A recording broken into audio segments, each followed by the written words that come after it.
Poke the Bear is brought to you by Prizepicks. And welcome into Poke the Bear episode 316, presented by Prizepicks. My name is Conor Ryan, and once again, we are joined by the esteemed, the ever knowledgeable, the extremely cheerful Ty Anderson of 985 The Sports Hub. Ty, how you doing this fine Saturday morning?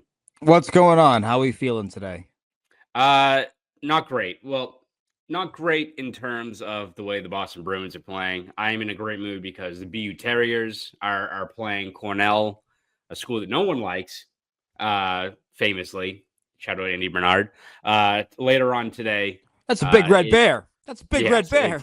No one likes Cornell. I'm speaking from someone who, of course, is a very humble program built from the bricks up in Boston University. But that will be something to look forward to later on today, on Saturday. What I'm not looking forward to, Ty, is the Boston Bruins playing the Detroit Red Wings, which I don't know if you saw, but I think it's a national game. So NHL posted a graphic, and it's like the primetime matchup today, like the Red Wings and Bruins both pushing for that final playoff spot. I'm like, who's going to tell them?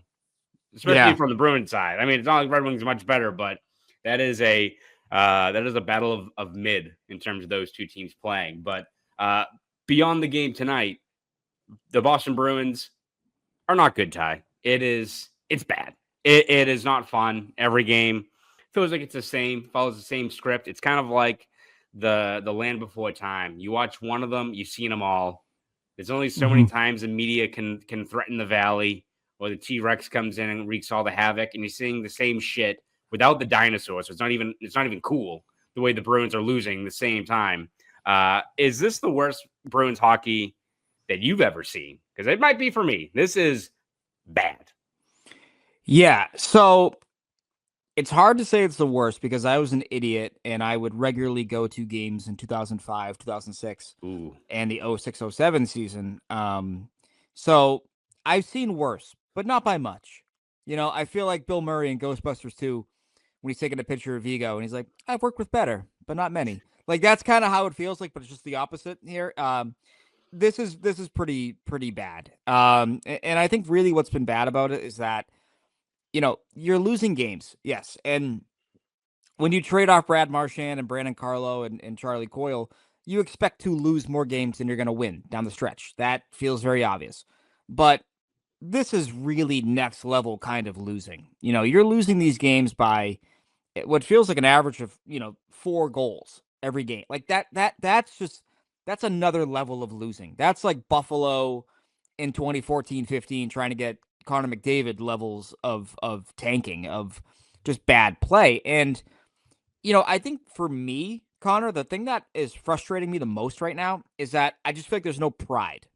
And I can deal with you losing. And hell, I want you to lose. I want a franchise player in the draft. That said, I want you to lose competitively, right? And you're probably listening to this or watching this saying, who cares? A loss is a loss is a loss. Sure.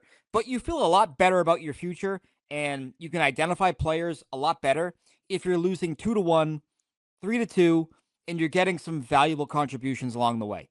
If you're losing 6-2, 7-2, 5-1, that's when you look at it and go, the whole thing's rotten, throw it all out. Like we're trying to find pieces that fit the future. You can't do that all that well when you're getting your doors rocked every single night. It's impossible, I think, personally.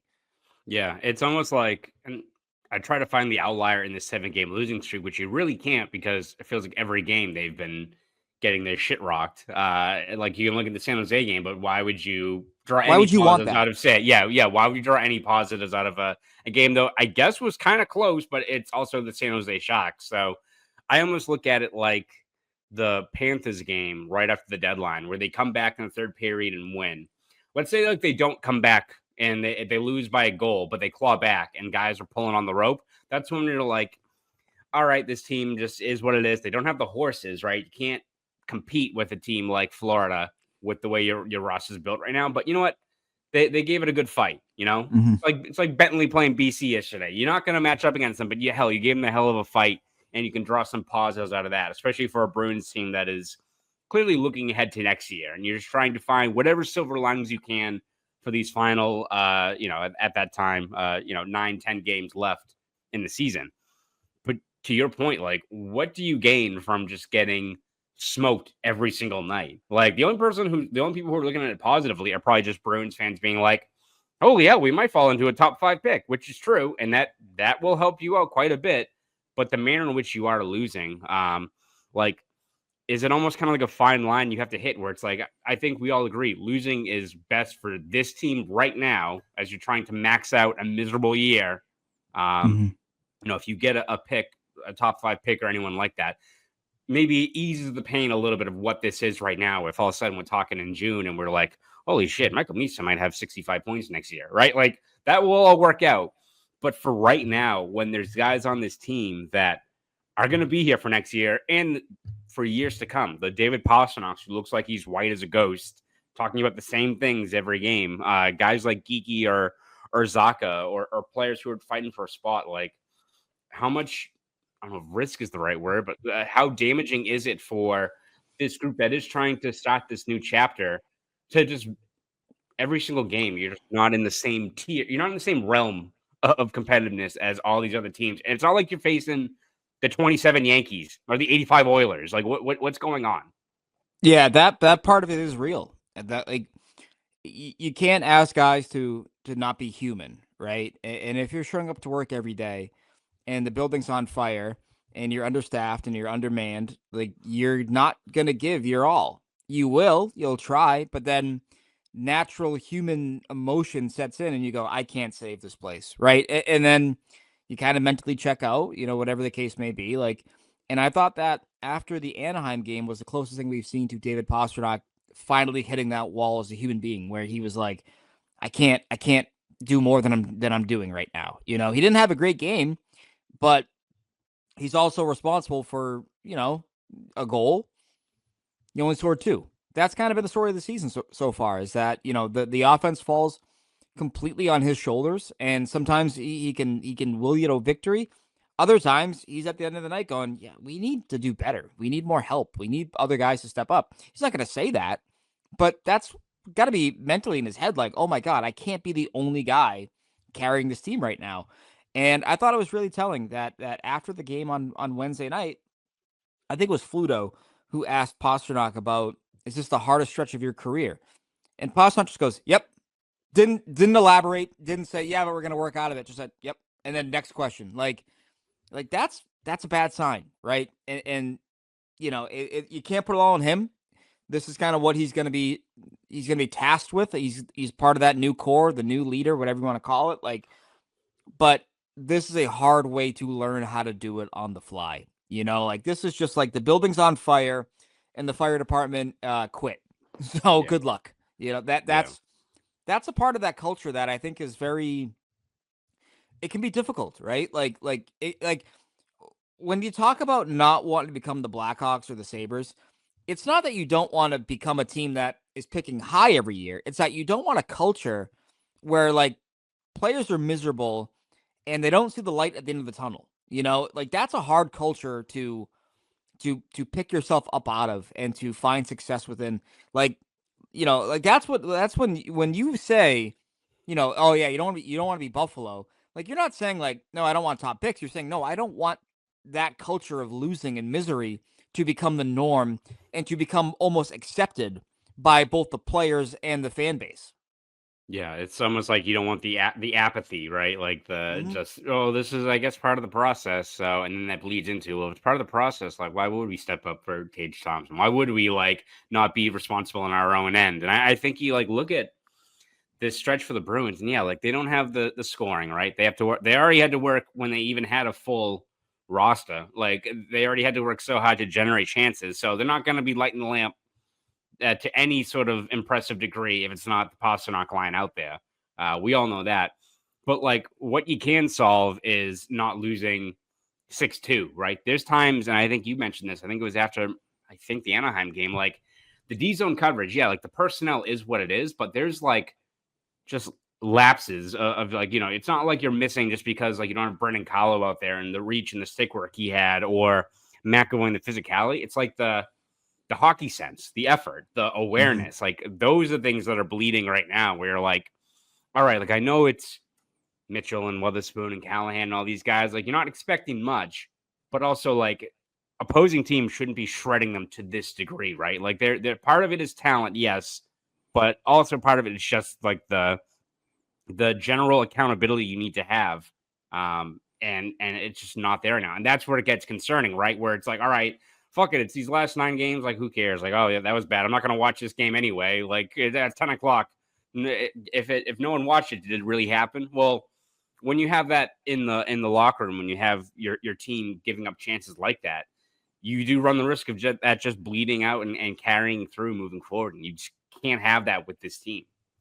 Yeah, I always go back to 2017, right? Like 2017 during the playoffs against Ottawa, they lose all these guys to injury, and you gotta lean on your Joe Morrows, your Colin Millers, your John Tommy Michael Cross. Lyles, Tommy Cross, and like you're gonna have limitations with those players. We all agree.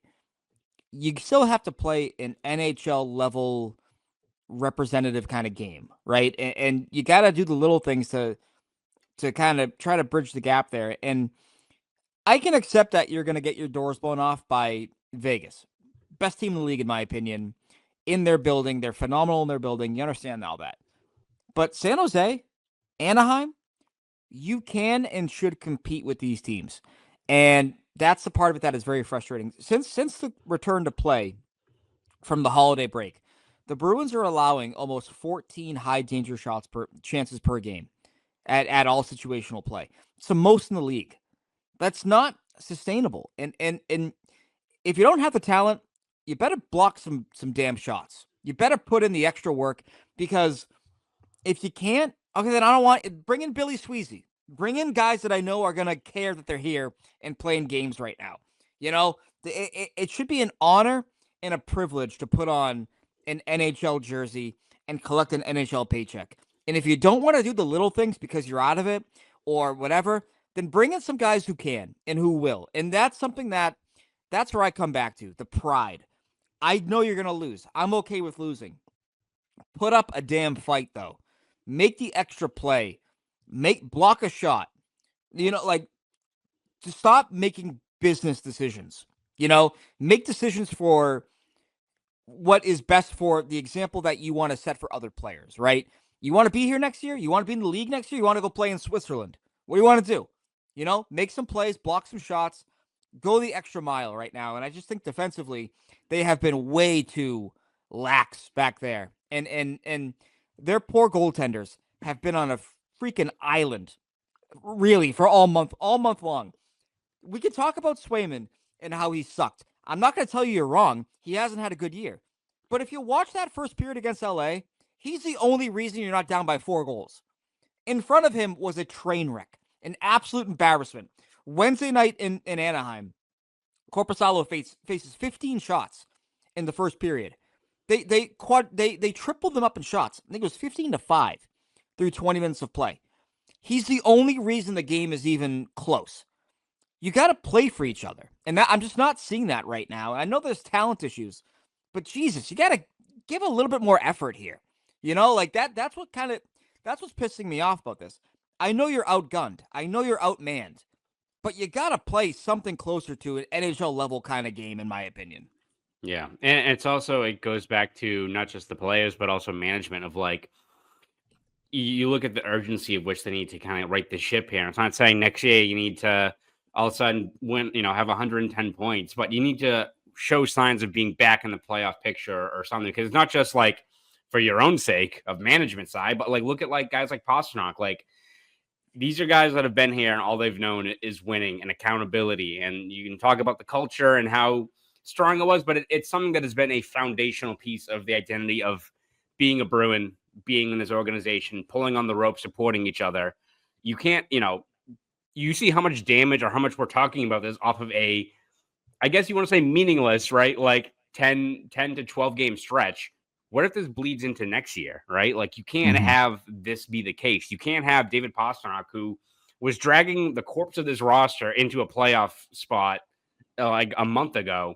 You can't have him lose any of that buy-in. You can't have guys like Charlie McAvoy who are stepping in to be next group of leaders try to lead by example, but the roster you built and the guys that you picked to put on this team aren't pulling on the rope. Not saying that it means that McAvoy and Pastrnak are going to be, the shining examples, but we've seen what they can do, and we've seen how they've been a part of really successful teams in the past. Like, they're going to be leading the way, but if the roster and the moves you do in this offseason don't pull you out of this malaise that you're in, and you don't right the ship in some capacity, we're not saying you're back and you're a 2 seed in the Atlantic, but you're in the hunt in March and April, and you've got younger guys that are contributing and stuff like that. There is urgency in terms of not just, where this team is a couple years down the road, but you need to just show steps that this stretch right here, this awful stretch where the players are miserable, we're miserable. This was rock bottom, and it's all uphill from here. And they did I'm not even going to say the hard part. They ripped the Band-Aid off. That was the easy part of being like, this ain't it. Oh, this is going to suck. You did it. You moved off pieces. You started this retool, whatever you want to call it. And that was the hard part of actually building up this team and not letting the situation you're in right now linger moving forward, because you owe it to the guys that you have in the room that are already star players. You're already ahead of teams like Detroit and all these other teams that have been stuck in perpetual retools or rebuilds, rather, because you have a 60 goal scorer. You have 2, top defensemen. You have a goalie that should be better next year. You've got pieces in place. Now, what do you have to do to actually build off of it? And that urgency needs to be there this offseason. Yeah, and listen, I want to be clear, because it might sound like I'm speaking out of both sides of my mouth, but I say it's human nature, but also you got to play better. You got to the give a shit meters got to go up a little bit. But after the Florida game, Mason Lohrei, Nikita Zadorov, Elias Lindholm, all these guys were speaking, and they were basically saying, yeah, we got something to prove to management, to ourselves, to our teammates. Okay, where's that been? Where's that been? Because there's no way that you can look at these last 7 games and say that these guys are playing with that same kind of energy, that whatever emotional engagement, whatever you want to call it, right?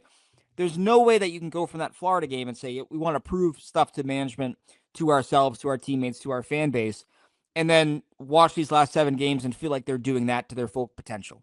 There's a level that they can bring it up to. They might still lose. They're probably still going to lose because the roster's not that good.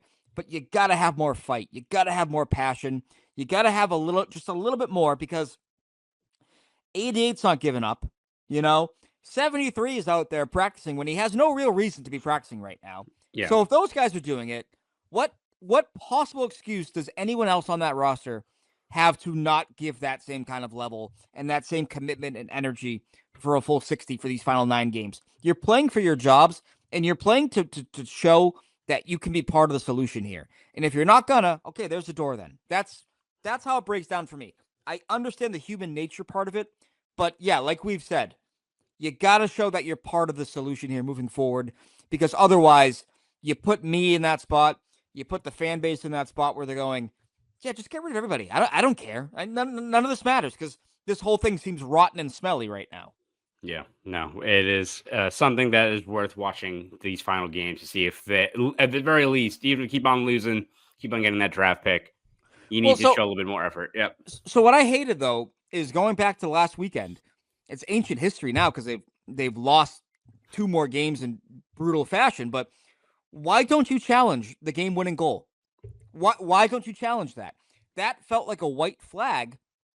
Why is Joe Sacco waving a white flag? Is that a business decision? And he goes, oh, we thought it was just challenge it, because we don't know anymore. You know how many challenges I've seen where I'm like, oh, that doesn't look like a goal. And they're like, goal, or vice versa. Yeah. Just make the challenge. I think that sends a bad message to your team when you're like, oh, yeah, it's a game-winning goal with a minute left, but whatever, we're not going to challenge it. Why not? Why not? Where are we? Even those, like that play, right, where afterwards I think people were looking at it and it was kind of the same as like the Macau one, where it's you get into the semantics. You're like, yeah, it probably is. Well, if that is the case, you challenge anyway, because the game's over regardless. And at the very least, Bruins fans afterwards would be like, well, that's some fucking bullshit. Like, what the hell is that rule? And you focus on that instead of it, the narrative the next day being, why didn't they challenge at all? Are they tanking? Like, I'd rather it be like, the NHL and the rules are fucking stupid, then holy shit, my team is intentionally losing games, right? Like, yeah, and again, my team is making business decisions right now. Yeah, and even if that is the right call based on the NHL's ruling, it's all about the narrative and the optics at this point. At this stretch of the year, you're not looking at the playoffs. It's all about optics. And you can look at the way the Bruins are helping their draft odds, sure. But the manner in which they're doing it for right now, miserable. And again, they get Michael Misa. Maybe that changes how we're all looking at it. But for right now, it's still not pretty. Yeah, and the other part of it too, and hosting the hockey show on Saturday morning, I was talking with Bob Beers about this on the air. You can go check out the interview. When you lose this many people, right, and you trade off this many quality people, right, like you trade Brandon Carlo, you trade Charlie Coyle, you trade Brad Marchand. When you get in these kind of funks, what happens? Do you splinter? Do you fracture? Do you come together? Right now, it feels like you're not coming together, right? And where does that begin? Because you don't have leaders. You don't have, you have one guy wearing a letter right now, David Pastrnak, like. And so if your interim head coach is not challenging because of this or that, and you have this sort of like, we gotta work harder. It's like, okay, but who's setting that tone? Who's doing that, right? Like that's what I worry about with this team, because losing sucks. But if you're losing at the erosion of your culture, of your brand, of whatever you want to be, like that's another level that I don't think you want to venture too far down if you're the Boston Bruins. Yeah, no, that is definitely something that this team needs to be very mindful of, even if I don't think they're going to be favored in most of these games down the stretch. But we will see, starting with Saturday night against How many Detroit. games do they have that they can win? Dude, there's one for me. Chicago, yeah. That's it. Yeah, because even like Buffalo is right up there, right? Pittsburgh, which all of a sudden now those games are, again, if you want to tell me they're going to lose to Buffalo or the Sabres, that's fine. But like, it better be a one goal fucking loss. Like that's almost where it is, right? Like if Tage Thompson scores a hat trick, oh shit, what are you going to, like, Pittsburgh, Crosby and those guys go off. Yeah, okay. Like the team is what it is. But if you go to Pittsburgh and that team that is getting embarrassed these last couple of days as well, puts up 5 goals on you. Like, I'm telling you what they should do. Michael DiPietro. Yep. Welcome to the show, kid. Let's see what you got.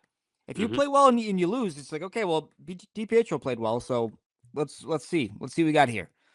Yep. That's kind of what I think. That's what you would do if you're the Bruins right now. Is you treat those games like that's a great game to bring up a young kid, because you want to lose those games, but you also want to get a look at these guys. So that's what I would do for those games. But who am I? I'm not the head coach. I'll say that much. Yeah, I was going to say that sounds like an actual forward-thinking move and not a maybe business decision, but I digress. Ty, we're going to talk a little bit more about the rest of the roster, stuff going on across the NHL. But before we do that, let's take a quick break. Here from our good friends over at Prizepicks. Football season might be over, but there's still plenty to look forward to on the sports calendar. So hit the ice this hockey season with Prizepicks, the best place to win cash while watching your favorite sports. With over 10 million members and billions of dollars in awarded winnings, Prizepicks has made daily fantasy sports accessible to all. You just pick more or less on at least 2 players for a shot to win up to 1,000 times your cash as you run your game all season long on Prizepicks. Sign up today and get $50 instantly when you play just $5. You don't even need to win to receive the $50 bonus. It's guaranteed. Prizepicks is the best way to win real money this hockey season. Think Connor McDavid will get more than 1 goal next week? Will Austin Matthews hit for more than 5 shots on goal? Make your picks in less than 60 seconds and turn your sports opinions into real money all season long on Prizepicks. Don't miss your chance to cash in as the league's best fight for playoff positioning. Prizepicks puts their members first, so all withdrawals are fast, safe, and secure. When my picks hit, I can get my money in as quick as 15 minutes. On Prizepicks, you can mix and match player projections from different sports. Combine your favorite hockey players with players from baseball, basketball, esports, and much more. There's no shortage of ways to participate in Prizepicks. This week, I'm looking at the hockey board and selecting David Pastrnak for more than 1 goal and Brady Tkachuk for more than 4 hits. I would also pick Rafael Devers for more than 4 strikeouts per game, because holy shit, but I don't think you can. I'm not sure if that's probably giving bad mojo to the Red Sox, but I digress. So listen, download the Prizepicks app today and use code CLNS to get $50 instantly after you play your first $5 lineup.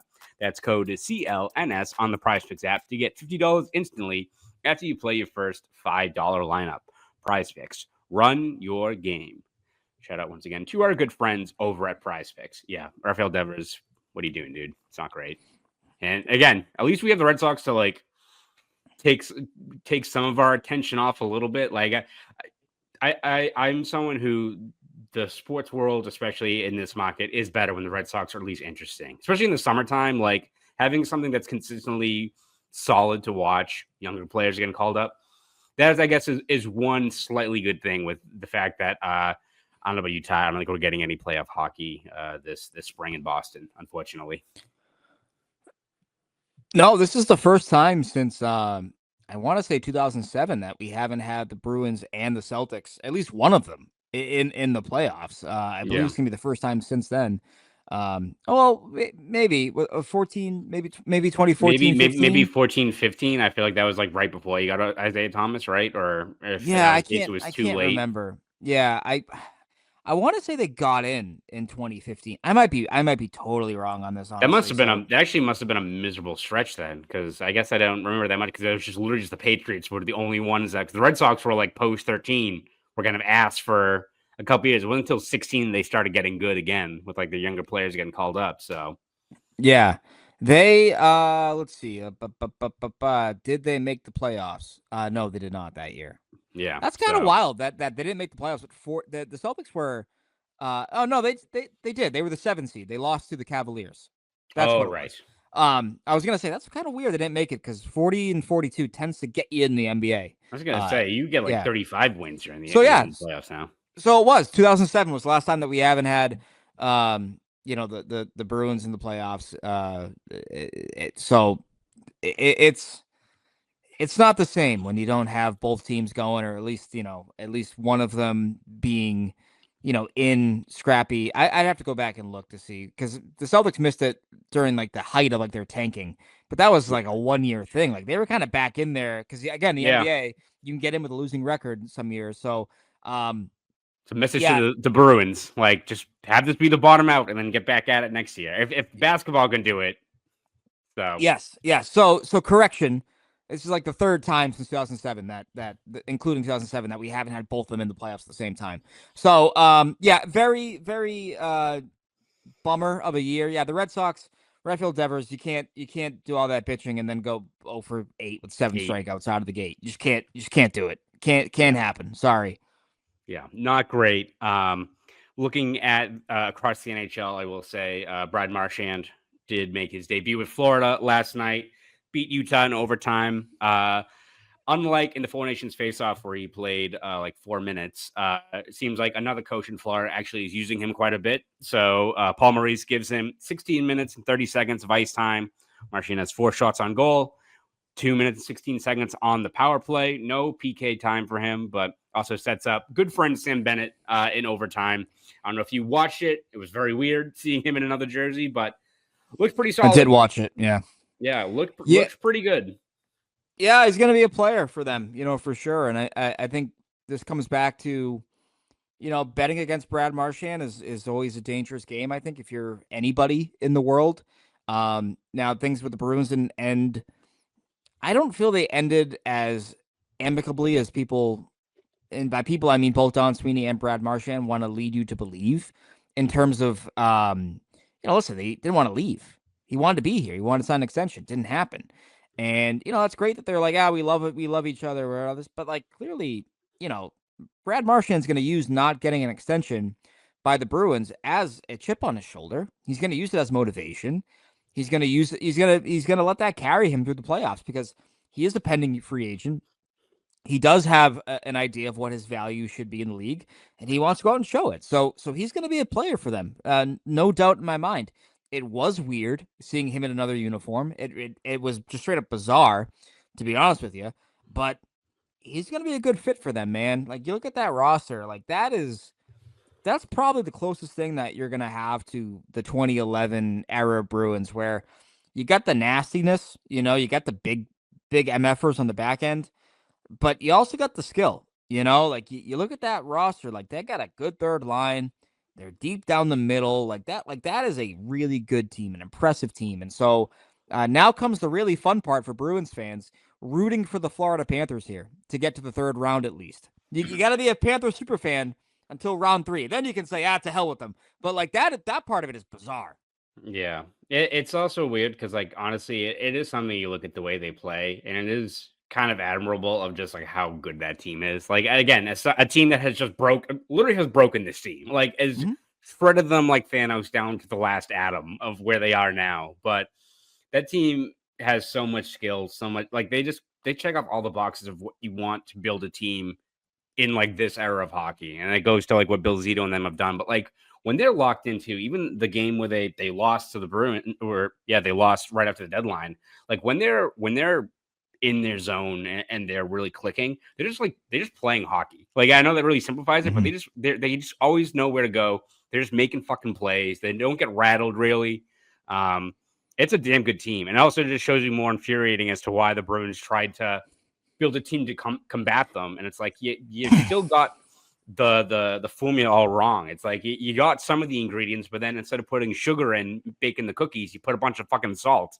You're like, well, no, what the fuck is this when you take it out of the oven? It's like, you look at that team and they've got size on the back end, but like other than Tkachuk and a few other guys, like it's a lot of like either shit stirrers or smaller forwards that can skate and can finish. Like, is beyond like Tkachuk and Sam Bennett is is Carter Verhaeghe a imposing player? No, but he moves his feet and he can score. Is Evan Rodriguez an imposing player? No, but he moves his feet and makes plays.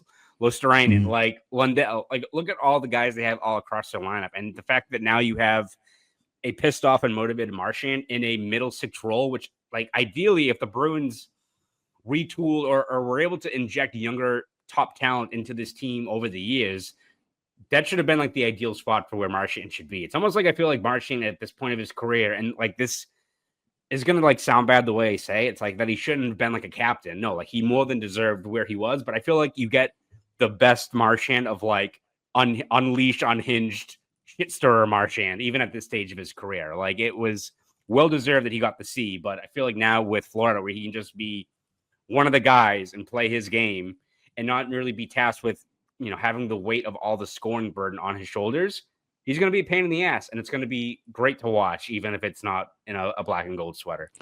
Yeah, I mean, you sort of look at like what they were able to do last night, and you look at their lineup, right? Like you got that top line of Verhaeghe, Barkov, and Reinhart. You have a third line that is Luosterainen, Lundell, and Boquist. Like that's a really good third line, and then they revamped their fourth line with Nico Sturm, and they moved Evan Rodriguez down to their fourth line. Like you look at that, you look at those four lines, like that takes a lot of pressure off all of their players, all of their high end kind of players to score and to make an impact on the game. And so when you look at it that way, like he's in a great spot. He's in an absolutely fantastic spot. He's playing, so clearly whatever was bothering him is not bothering him as much. I thought he was really impactful too. You look at you mentioned the minutes he played, but also he had a couple of hits. He had some blocks. He was getting in tight. Like he wasn't shying away from. Not that he's ever gonna, but like it didn't feel like a guy who was limited. You know what I mean? Yeah. Like watching him last night.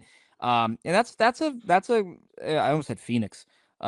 Jesus, that is a Utah team that their defense, they got some big boys back there, and they're not afraid to push pace and to play with some physicality as well. And so to hang in there, like that's a good start for him. And so I still think that it's no cakewalk to get out of the Atlantic bracket. I think 3 of the best 4 teams in the conference are in that bracket personally.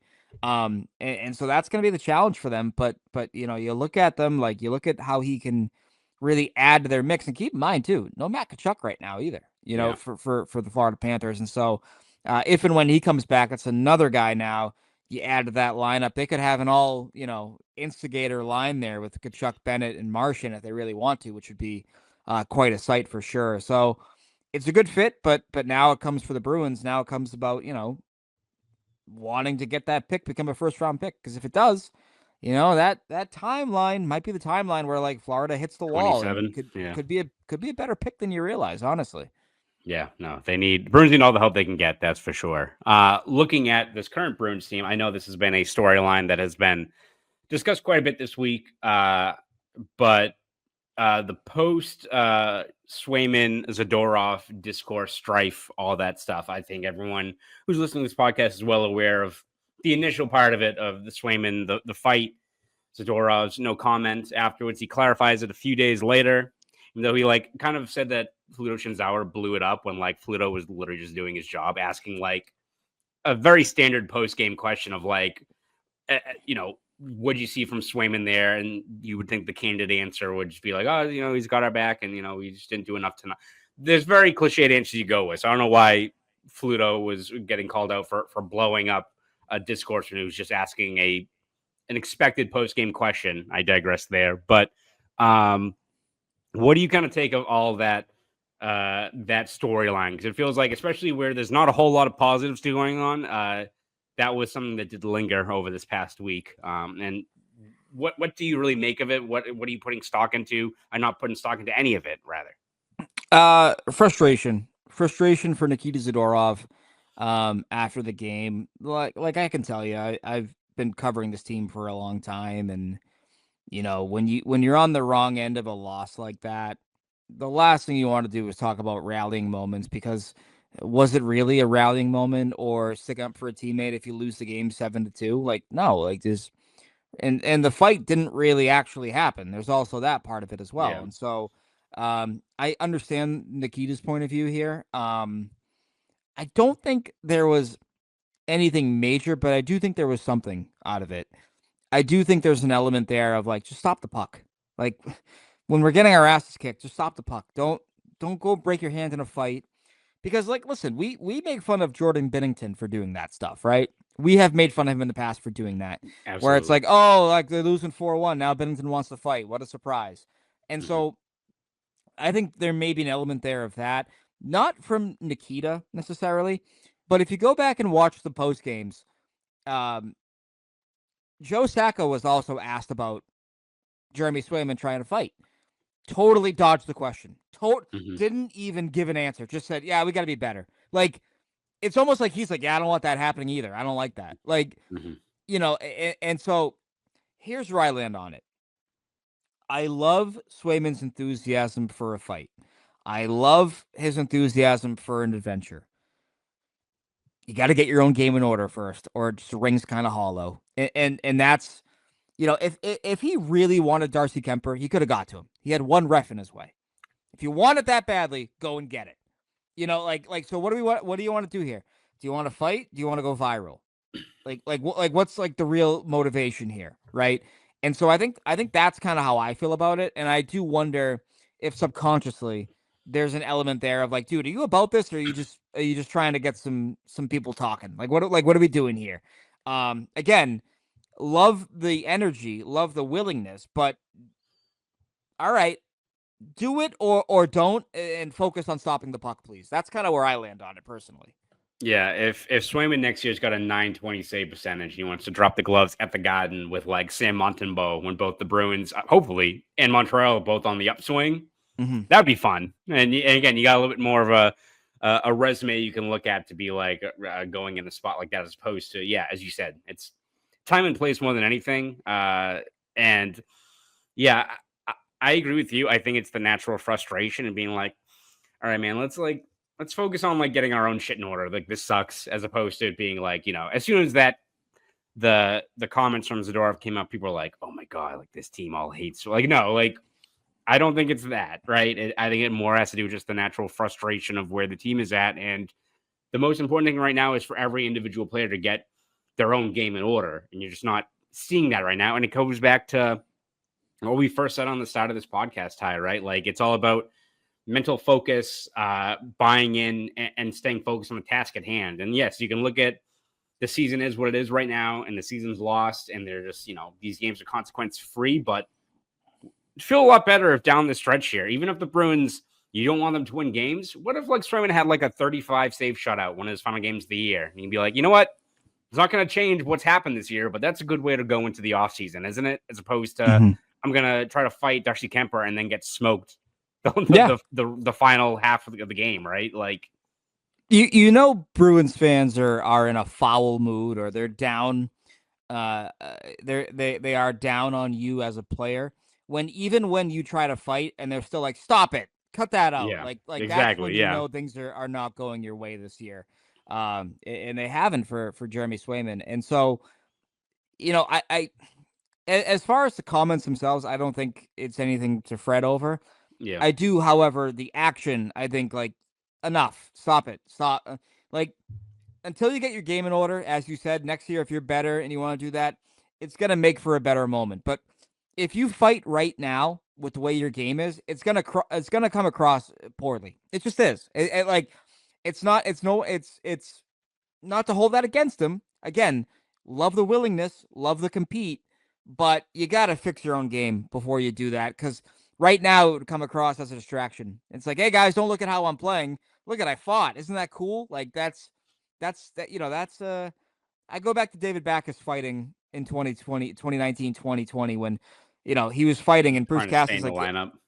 Yeah. Cassidy's like, I don't like him doing that. It's like that's kind of, I think the Bruins are like, can we get like a 33 or 35 game out of you? Then you want to go fight maybe? I don't know. I think that's probably where they're probably feeling more than Nikita Zadorov hating Jeremy Swayman. Like the meme where it's Mel Gibson and he's in like the director's chair and he's talking to the guy who played Jesus in the Passion of the Christ, and he's like in the chair and he's just like got the shit kicked out of him, like he's just covered in blood. I feel like if like Swayman actually fought Kemper, he's like, you see that hook I landed, and like the team is just, they lost 7-4 and they've got the shit kicked out of them, they'd be like, yeah, I mean, we don't care. Like, we still lost. Like, I'm glad like you're going, Ba Down is taking other people's videos and going viral, but like the team itself is getting smoked right now. I feel like that's what would actually happen if he did get into the fight there. Yeah, exactly. I mean, and you understand like you understand like the again, like the what you're trying to do for your team, but like that's not his job. His job is to stop the puck, and he's not doing that enough right now for this team to win games. And that is like a legit issue, moving forward. It's like you gotta feel better about your $8 million goalie. Like you just have to. And I don't think it's all his fault, but he hasn't been the difference maker either. And that's kind of where I think the team is at right now. And that's what you got to see kind of change between now and the end of the season. Like, to your point, like if he can rattle off a couple of good games, even if you lose the games, but he looks good, he looks better. Like you just feel a lot better about your team, and I do think I listen, if I'm wrong and we're recording in April 2026 about how the team still sucks and Swayman's been bad, hand up. I'll be the first person to say I was wrong, but I do think he's going to rebound next year. I do think he's going to be better next year. Normal camp, normal preparation, probably not doing a podcast tour, unfortunately for us. But I do think that he'll be better. He will rebound, but that's when you fight. When your game is in order, that's when you can do it. Don't do it when your game's in the tank, because it comes across like a distraction from everything else. Yep. No, exactly. Again, hopefully that whole narrative now, or that storyline of this week, is over and done with. But yes, he does need to be better, and the team needs to be better in front of him as well. Everyone needs to be better, I think, is the main theme of today's podcast. Ty, including us. Yeah, exactly. I'm stumbling over some stuff. The ad read wasn't as crisp as I wanted it to be, so we'll keep on working on our own individual games. Ty, before we wrap things up, quick final note. Looking at coaches in the NHL. Very briefly, we know John Tortorella is shockingly gone out guns blazing in Philadelphia. It seems he got into a fight with York, the defenseman. Everything kind of went to shit there. Pretty much like had his last press conference being like, deuces, I'm out. Like, this sucks.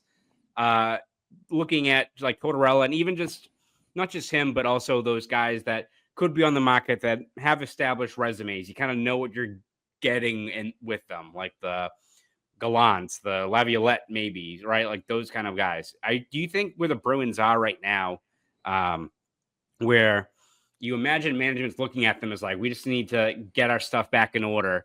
Do you think they're looking at one of those established known commodity guys, or do you think they're looking at maybe someone off the board? Like, where do you think the Bruins are assessing this team, and what kind of coach do you think that they want to bring to this mix next year?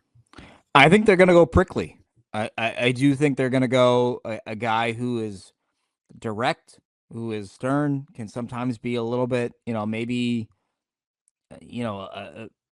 poignant is the kind way of putting it. Blunt is another. I do think they're going to go that direction, and so that could be Tortorella. Could be Peter Laviolette based on what happens in New York this year.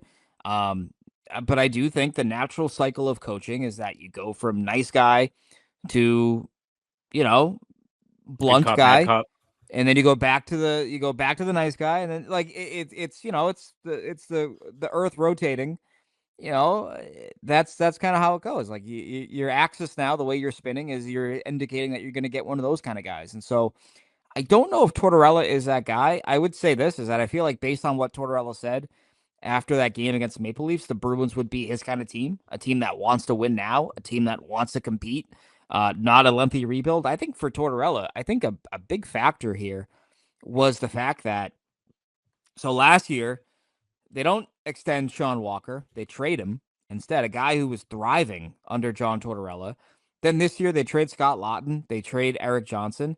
Two guys that are Tortorella types, are leaders, veteran guys. And you understand it from the standpoint of Danny Briere, who is trying to build for the long term. But when you have a 66-year-old head coach, the oldest coach in the NHL, he's sitting there going, okay, am I ever going to see the fruits of my labors, or is that going to be the next coach? I'm going to be retired by then. Like that's probably kind of how he felt about it. And so if you're a team like the Bruins, a team that wants to compete and wants to win now, like it makes sense from that standpoint. But my question to you, Connor, would be, do you feel like the Bruins have a roster that is a Tortorella friendly kind of roster?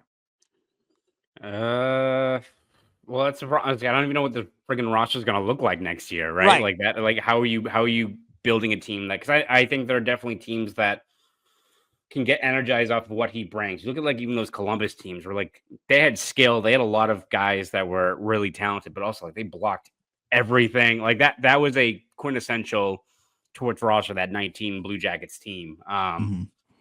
And you can get a lot of buy-in there. Just how do you build the team around like the usual guys like the Pasternaks and the McAvoys, right? And it's interesting, right, where you look at what Tortorella provides. I think you do get a boost. It's just, are you limiting your ceiling with where this team is at? Or do you also just view Tortorella as the guy for the next 2-3 years that gets your shit in order, gets you back on track? And then when you're really starting to take a leap forward and the guys you're drafting this year or next are ready to really contribute, you have a new coach in place by then, right? Like, I think that has to play into it as well. Yeah, I mean, he's basically Beetlejuice as a head coach. Yes. Like you're gonna get some fun out of it, but you're also gonna be like, holy shit, this guy's out of his mind. Like there is that part of it. And Danny Briere was pretty honest about that. He said he's a complicated man, he's a complicated coach, but we got a lot of respect for him in the way, like, and you talk to players, like I've talked to players who have played for him, whether it's in Columbus or New York or wherever, and they love him. They love him. They love going to battle for him. They think he's a great guy that you want to have. Like he fights for his players. He's going to demand an awful lot out of you, but he's going to fight for you. And I think you like that part of it, but are you built to handle that, right? Like you mentioned, like you're going to be asked to block shots. You're going to be asked to really put yourself on the line there. And that Columbus team, like, they had Artemi Panarin, and David Pastrnak and Panarin are very similar players. So like, I'm not worried about him, but like, if you're the Bruins, right, and you want more scoring out of your roster, which seems like where they're kind of trending towards, like that's what they want more of, is that the coach that gets that out of you? Like that's the question that I would kind of have if you're the Bruins.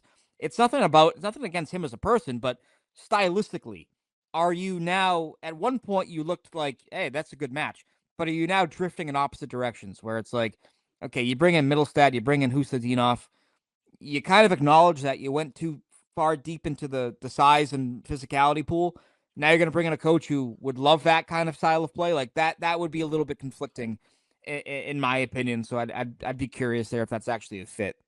Yeah, it's almost like do you go with like the established guy or the bridge guy that can maybe, again, it's a wartime general, right? Like someone that will get you through the trenches, get you back in, on the other side, you're ready to take a step forward, even if right now it's a little rocky? Or do you go for like the unproven younger, or someone like a Marco Sturm or like a Misha Donskov or something like that, where you don't really necessarily know what they are as a head coach, but maybe their clean slate, what they can do, elevates a team that is trying to adapt to today's NHL, right? Like it's going to be fascinating to see how, not just who they hire, but how management is projecting what they want this team to be moving forward, right? Like they want to be competitive. We all know that, but there's a lot of different ways you can find success in the NHL, the way you build your roster, the way you chart out your game plan, your strategy, your identity. And that remains to be seen how the Bruins, when they look at this team and what they have to do, what they want the finished product to be beyond the wins and losses and how far into the playoffs you're going, right? Yeah, and the other thing with Tortorella too is that you kind of look at the results these last few years in Philadelphia. I mean, this was a team that obviously, the nastiness involving Carter Hart and what happened there, like really forced Sammy Urson to be an NHL goaltender when he probably wasn't ready for that kind of workload. Yeah. They had to lean on him, and that's reflective in their results. You look at the Tortorella's tenure. The Flyers had the second worst save percentage in hockey. It was a 900, and even 900. Like, that's not great, right? That's not ideal. And so if you can fix the goaltending, like you've seen what he's been able to do with Henrik Lundqvist, with Sergei Bobrovsky, if you have a high-end goaltender, he can get you something out of that team. It's just offensively, where are you? You look at the way they created offense, like not the most consistent, right? And so that's something that I just don't know where the fit is. But yeah, I think they're going to go more forward thinking. I think they're going to bring in a guy who's direct, but they're going to bring in a guy who's more where the game is kind of going. That's a hard thing to do now because, the new coaches versus and how they communicate to younger players is different than your Laviolettes and your Tortorellas. But like, they got to figure out, like, this is the first piece of it all. They got the cap space. They got to bring in another superstar somehow, some way, but who they hire and what they prioritize is going to tell you an awful lot about the direction of the team, right? Like if they bring in a Tortorella or a Laviolette, they're thinking quick window. Here we go, fire it right back up. But if they bring in, a younger guy, they're giving themselves some wiggle room there to go, okay, we're not quite there, but give us 2 years, we're going to be there. Like that. Like there's that part of it as well. Yeah, it'll be interesting to see how that all plays out going. But I'll tell you what. Yep. I'll tell you what, though. Don Sweeney and Cam Neely are the ones making that call. Oh, yeah. Whether you like it or not, that's who's going to make that call. Yep. Nope. That is 100% true. You're not making all those moves to the deadline without getting the sign off of you made this mess. Let's see how you untangle it. So we'll see what they end up doing. Ty, before we let you go. Yes. Real quick. Sorry. I think a reason why, this is like a theory I've been working up in my head here. I think a reason why ownership is not as angry as they theoretically could or would be. Because again, the number one pick. No, well, there's that. They got their money. They got their playoff money. The Four Nations had 3 games here. If this team made the playoffs, they would have been a wild card team. So guess what they would have had? 3 home dates. They got them. They got 3 games in their building back in February. That probably helped out the business side of things more than we realize. I think that's a big reason why there's not as much angst coming out of Bruins ownership right now. They may not fully believe in Cam and Don, but they got their money. They got their money, so they can deal with taking a 1-year step back. I think if they miss next year, then they're gone. But if they miss playoffs next year, they miss playoffs next year, and John Torella is hitting you with a swanton bomb in April as the team's like 10 games out of the playoff picture. Then we've got bigger issues, right? Absolutely, yeah. So I think that's something that. They will be empowered to hire the next coach. They will be empowered to make more changes and more decisions. But this is probably it for them. This is probably it in terms. This coaching hire is going to be the last one they make, in my opinion. Yep. We will see what moves they end up making. Ty, before we let you go, where can we read your stuff? Where can we hear you on the airwaves? All that good stuff. You can find me at 95thesportshub.com, covering the Bruins, writing about the Bruins all day long, all day, every day. Even though the team is not good, we don't stop. You can also hear me on the airwaves, 98.5 The Sports Hub, and the Sports Hub Underground podcast as well. You can find those online, 98.5thesportshub.com, or wherever you get your podcasts. Also on social media at _Ty Anderson. That's where you can find me as I live a life of mentally ill, following this team and letting them decide my mood every day of my life. How about yourself?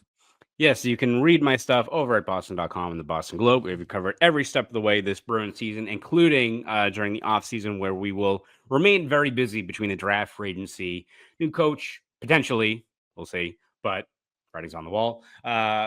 There'll be a lot going on this summer, so we will keep you covered every step of the way. You can also follow me on Twitter at Conor Ryan _93. Ty, thank you once again for coming on the show, talking hockey with us. This was episode 316 of Poke the Bear.